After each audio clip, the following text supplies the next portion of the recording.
Assalamualaikum warahmatullahi wabarakatuh. Perkenalkan, nama saya Fajri Dansah dengan NIM 2105011147. Di sini saya akan mempresentasikan PPT dengan judul Hukum Pers, Studi Kasus Penganiayaan Jurnalis oleh TNI AL. Era globalisasi dan perkembangan teknologi informasi, media online menjadi salah satu sumber utama informasi bagi masyarakat. Fenomena ini membawa dampak positif sekaligus negatif, terutama terkait dengan kebebasan pers dan tanggung jawab jurnalis. Kebebasan pers merupakan hak dasar yang dijamin oleh konstitusi dalam banyak negara, termasuk Indonesia sebagai wujud dari demokrasi. Namun, seiring dengan kemajuan teknologi, muncul permasalahan baru terkait dengan bagaimana media online menjalankan tanggung jawabnya dalam memberikan informasi yang akurat, berimbang, dan tidak merugikan pihak tertentu. Regulasi yang mengatur pers di Indonesia adalah Undang-Undang Nomor 40 Tahun 1999 tentang Pers. Dalam undang-undang ini disebutkan bahwa pers adalah lembaga Indonesia dan wahana komunikasi massa yang melaksanakan kegiatan jurnalistik meliputi mencari, memperoleh, memiliki, menyimpan, mengolah, dan menyampaikan informasi baik dalam bentuk tulisan, suara, gambar, serta data dan grafik maupun dalam bentuk lainnya dengan menggunakan media cetak, media elektronik, dan segala jenis saluran yang tersedia. Secara umum, pers adalah seluruh industri media yang ada, baik cetak maupun elektronik. Namun, secara khusus, pengertian pers adalah media cetak.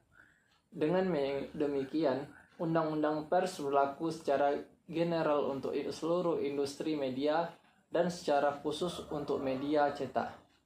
Kebebasan pers adalah hak dasar yang dijamin oleh hukum dan norma-norma internasional, termasuk hak wartawan untuk melaporkan, menyampaikan informasi, dan mengakses sumber-sumber berita tanpa campur tangan atau hambatan yang tidak sah.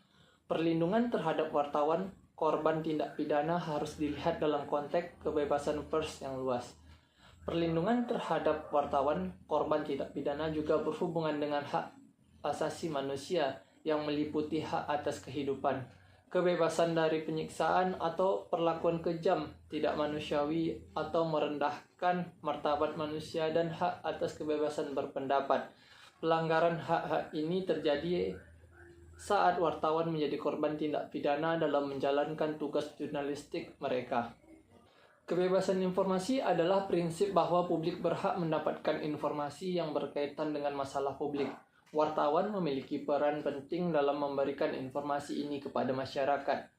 Perlindungan terhadap wartawan, korban tindak pidana memastikan bahwa kebebasan informasi dijaga dan wartawan dapat melaksanakan tugas mereka tanpa takut menjadi korban kekerasan atau ancaman. Persoalan kebebasan pers dan tanggung jawab jurnalis dalam pemberitaan media online mengacu pada ketentuan yang mengatur tentang pers.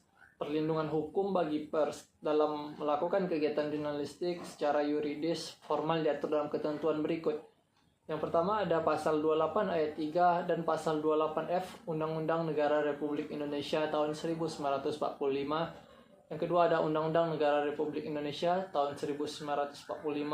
Yang ketiga, Ketetapan Majelis Permusyawaratan Rakyat RI nomor 17 tahun 1998 tentang hak asasi manusia pada bab 6 tentang hak atas kebebasan informasi, pasal 20, pasal 21, dan pasal 40. Lebih lanjut, dijabarkan ke dalam Undang-Undang Pers. Aturan tersebut belum memberikan definisi yang jelas dan batasan yang tegas terkait dengan kebebasan pers.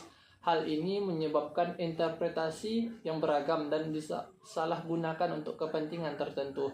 Begitupun, aturan-aturan tersebut cenderung lebih ditujukan kepada media konvensional dan belum sepenuhnya mengakomodasi tantangan dan dinamika media. Ikut beberapa prinsip moral yang merefleksikan peraturan-peraturan yang wajib dipatuhi oleh seluruh wartawan Indonesia.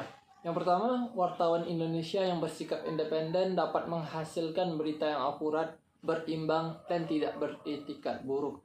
Yang kedua, wartawan Indonesia wajib menempuh cara-cara yang profesional dalam melaksanakan tugas jurnalistik. Yang ketiga, wartawan Indonesia selalu menguji informasi, memberikan secara berimbang, tidak mencampurkan fakta dan opini yang menghakimi, serta menerapkan asas praduga tak bersalah. Yang keempat, wartawan Indonesia tidak membuat berita bohong, fitnah, sadis, dan cabul. Yang kelima, wartawan Indonesia tidak menyebutkan dan menyiarkan identitas korban kejahatan susila. Yang keenam, wartawan Indonesia tidak menyalahgunakan profesi, tidak menerima suap. Studi kasus pada materi ini yaitu ada Dewan Pers mengungkap kronologi penganiayaan terhadap seorang jurnalis bernama Sukandi Ali yang dilakukan 3 prajurit TNI AL atau TNI Angkatan Laut. Anggota Satgas Kekerasan Wartawan Dewan Pers Erik Tanjung menuturkan bahwa pada mulanya pada hari Kamis 28 Maret 2024 korban dijemput tanpa surat resmi oleh 2 prajurit TNI Angkatan Laut berpakaian dinas. Mereka diantar anggota Babinsa Bintara Pembina Desa yang diminta untuk menunjukkan alamat rumah korban.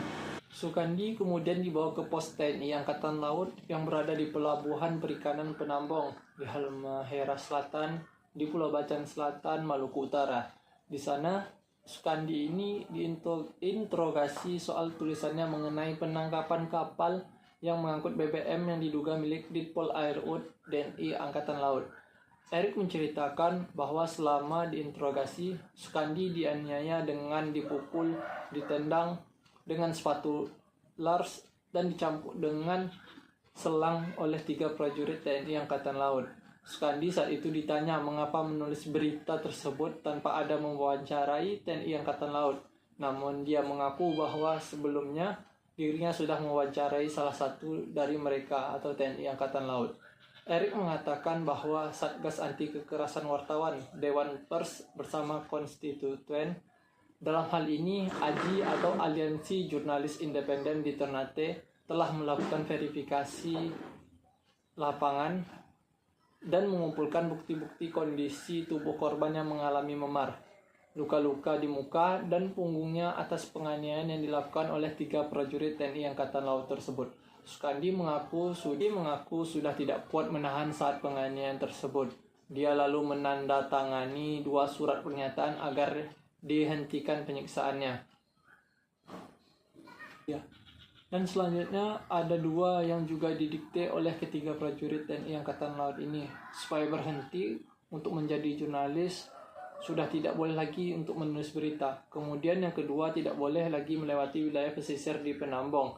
Setelah menandatangani surat tersebut, Sukandi kemudian dilepaskan dan dibantu oleh aparat kepolisian setempat untuk dibawa ke rumah sakit dan mendapatkan perawatan medis. Demikian presentasi yang bisa saya sampaikan. Lebih dan kurangnya saya mohon maaf. Assalamualaikum warahmatullahi wabarakatuh.